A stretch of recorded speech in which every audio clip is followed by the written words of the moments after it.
మహాశివరాత్రి రోజు శివుడికి అభిషేకం చేసేటప్పుడు కొన్ని ముఖ్యమైన నియమాలు తప్పకుండా పాటించాలి.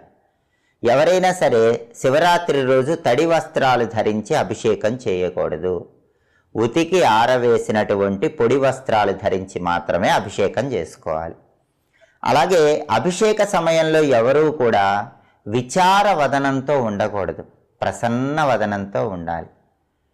శివరాత్రి రోజు శివాభిషేకం చేసేటప్పుడు బిగ్గరగా అరవటము, ఎదుటివారితో మాట్లాడటం ఇలాంటివి చేస్తూ అభిషేకం చేయకూడదు.